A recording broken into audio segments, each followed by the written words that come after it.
我不会上课耍。我婆婆最近办签证呢，马上就要来了。我的婆婆温迪啊，说实话文化水平不高，也没出过北美这块地方，对世界的了解非常少。在温迪的眼中，东方，我的天，那就是另一个世界。她了解的越少，她就越恐慌，天天查，那种积极性堪比我妈查致癌物，就查各种网文视频，给自己制造焦虑。首先最担忧的是上厕所，她自己用国外的视频网站搜外国人在中国上厕所，上边居然有人转述说，曾经有一个老外在中国不会用蹲便，把衣服都扒拉挂门上，俗称八卦。东西南北4个方向各蹲了一遍，最后选择朝右跪在了地上，色泽白光许许，造型像在求雨。懂气象的明眼人一看就知道大的要来了。此时外面的本地老爷爷意外打开了门，老头吓得直冒汗，直呼男子是 Snowman。 我婆婆说 Oh my gosh， 我听完这故事我都吓秃秃了。我但愿这个 Snowman 是被人编出来的。我说不是， Snowman 是你生出来的，你生出来的。我不要搓澡。温迪还听说东北人必须搓澡，那感觉好像到那儿下了火车直接就拉去搓。他说我不想去，光不出溜太尴尬了。我刚刚说，我说你不想去不去，大胖姐说但是搓澡的地方2楼有自助餐，自助餐就是随便吃。温迪立马动心了，自助餐那能上就是硬菜好菜吗？我怕他们没有我最喜欢那道菜。我说啥呀？他说扬州炒饭。大胖姐说我的妈，我以为你憋个啥硬菜呢？有，而且基本没啥别的玩意儿了，别的不敢保证，你可以扬州自由，就陌生的人请给他一碗扬州那种感觉。一听扬州自由，温迪立马同意了。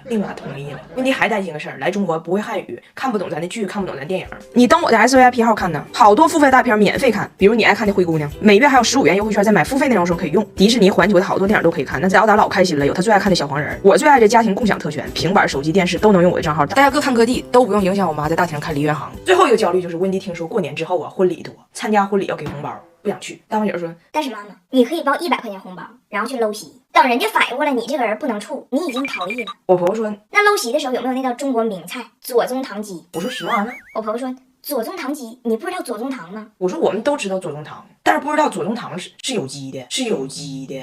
温迪一听可以搂席，又动心了。然后他说我听明白了，红包这个事儿呢，它属于流通货币，给出去还能回来，所以这个事儿的解决方式呢，就最好我也有个什么大事儿，这个事儿大到哈，就别人听说了都不好意思说不来，都得来随个礼，这样就好了。大胖姐说哎呀妈，你也不闪婚，你也不升学，那就剩一个大事儿了，那也不行啊。温迪说行，我就一个要求，你能不能在我走之前办？大胖姐说那不行，那个事儿一般都走之后吧。我可怜的婆婆温迪啊，发了1周高烧，因为追星。她喜欢一个男歌手叫肖恩蒙德，好像是98年的，在加拿大的严寒之下穿小短裙，光排队排了4个小时。最有意思的是，我婆婆是和她二姨一起去的，二姨名叫简女士，维氏is 77。这简女士人严重糖尿病啊，一激动更升糖。我婆婆还得看演唱会期间暂停看她的 idol， 给她白小针降糖，给我婆婆整的也挺不耐烦的。Super idol 的笑容都没你的甜，都没你的甜。我婆婆还喜欢谁呢？喜欢 Rain。在温哥华组团追，怕我不知道他喜欢的是谁，跟我说我喜欢韩国的雨。我说我喜欢东北的雪。他说雨就是 rain。我说啊，他呀，那个人在哪儿都叫 rain， 我们也管他叫 rain， 没人管他叫雨。然后我就很难想象这事我妈能干出来，我就在琢磨，面对衰老，东方和西方最大的差别是啥？中国老人的观念是，老人就该有个老人的样子。比如我妈哈，过了55岁，就是小短头发，带点卷儿，猛踩广场嗨曲的点儿，纱巾上总印着 fashion 的字儿啊，红袜子踩着小人的脸，对不？就这些宏观上显老的因素，她都不在乎。但如果你敢问，哎，你啥时候脸上有褶子？她问你啥时候你准备要孩子？所以咱们的妈妈在拍抖音的时候啊，全用那个特效滤镜把脸上褶子给晕刷屏，就粉嫩的老阿姨。那究竟是什么东西透露了青春已凋谢？是那 BGM 里怎么也飞不出花花的世界，花花的世界。我婆婆呢全是反的，你看马上60了，永远披肩长发到后丘，4季性感小热裤，追星追最年轻的哥哥，游乐场坐最过山的车，口红涂的比芭比都粉，夜店跳舞比小姑娘还能，就是不管脸。所以我妈和我婆婆面对衰老哈，有这种复杂的对立而统一的关系，有时候他俩还能打破中西文化的壁垒，互相支招呢。先是我婆婆给我妈支的招，她跟我妈说，你要想变年轻得美黑，这个褶子啊，它实际上是一个沟壑。为啥你能看出来它是褶子呢？是因为这个沟壑它在皮肤上出现了阴影。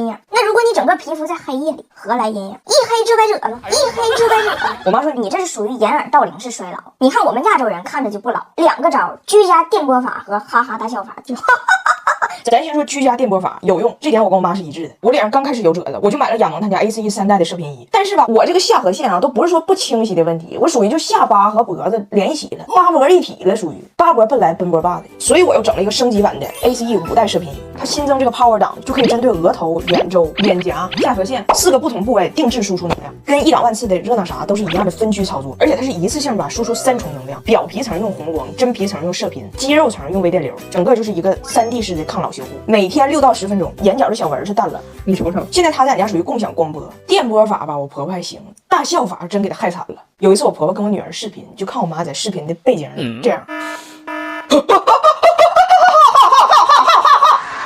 温迪就问我女儿：“你家地板漏电了，你姥这是什么造型啊？”我妈跟温迪说：“这招特别有用，最好会110个老太太跟你一起笑，背朝大树，就用你们英文词儿就是 laugh and laugh， 秧歌10年都 not enough。”我婆婆就开始有点信了嘛，没找着老太太，找她俩闺女跟她一起练。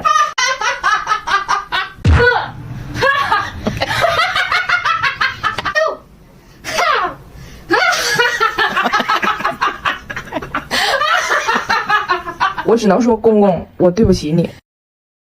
有没有脸皮薄社恐的朋友？我把我的婆婆借你，让你每天射死好几回，肯定能治好。我婆婆快走了，临走跟我说要去雍和宫，她在加拿大就做攻略了，听说这里的开光能给人带来好运，于是我们就去了。到了开光的地方，流程是这样的：开光本身不要钱，但是应该先请一个手串，手串挺贵，你拿着请来的手串再去开光。温迪坚决不买手串，直勾的就去开光，裸开。我说我给他买，他也不买。到了里边排了老长时间的队呀，前边所有人都开的手串，到他这儿了，人家说拿起你手上的东西。温迪一看自己手上只有男婴1枚，二话没说将孙子高举起来，把张拿铁当场开了，当场开了。我说温迪，你给我整老尴尬了。他说开光是免费的，对不对？人家说拿起你手上的东西，没人说一定买串，对不对？那我就把拿铁当成串，有问题吗？我说那他确实倒也是个串，倒也是个串。开光了。然后我们前2天在阳朔坐船，码头买票的时候，温迪就问我咋收费，我说成人全票1.2米到1.5米，儿童票半价。结果上船的时候，检票那儿有个身高线，我都过去了，温迪咔嚓把我薅回来，大声喧哗。张彩玲，你应该买半价票，你只有1.48米。所有人都看我呀，我说温迪你别吵吵了，我就愿意多花那60，行不行？行不行？温迪说，哎呀妈，你钱是大风刮来的，是不是当2天网红飘了？不光坐船，回民宿还被举报了。我们民宿有免费泳池，温迪1天游6遍，这倒也没毛病。但是我们这民宿呢有4栋小楼，每个楼都有自己的院，每个院都有自己泳池。然后那天下午，民宿老板就给我打电话说，接到群众举报，有一外国女子擅闯人家4号院人自己家包院的游泳池游泳去了。人4号院住的这个山东大家庭，面对这个外来生物也很懵啊。老板就问我说，你们2号院是不是有3外国女的？你知道是哪个不？我说听这个作案方式，我知道是哪个，我去给他逮回来。我去给他逮回来的时候，就跟小时候我妈批评我一样啊，自己家游泳池上别人家游什么游，就看人家的好。我婆婆说4号院泳池下午旁边放水果。我说温迪啊，一会儿还得去爬山呢，你这么白特别容易晒出晒斑，赶紧涂一点我的修丽可防晒小银伞吧。它跟别的防晒可不一样，高倍防晒还能美白淡斑，肤感特别好，像这样伪素颜出门多方便。然后昨天我们去火锅店吃饭，他看人家别人过生日贼热闹，他也很心动啊，偷摸问我这么办 party 得多少钱？我说只要你过生日就不要钱。温迪问我那他咋知道我啥时候过生日？查护照啊？我说不查，谁骗这事儿啊？结果我这一没注意接了个电话，就是这一幕。还拿了人家3个玩具，人家火锅店小姐姐都看过我视频，说温迪你是4月份生日。温迪说啊，我今年过阴历。我说温迪你咋还知道阴历呢？温迪说我才明白，阴历在英语中叫 Chinese calendar， 就是中国历的意思。他以为他的中国历生日是自己随便选的呢，幸亏他要走了，他如果不走，为了占便宜，他得天天过阴历。他这个月月末就得阴历96岁，回去再见他61岁的老伴儿，那都得阴阳两隔的，阴阳两隔的。走了，还抱着这个豌豆苗的根儿给人打包了，说回家还能长，再过阴历的时候啊，抱过来再涮。我以为今天的主题曲是生日快乐歌呢，没想到其实是把根留住，把根留住。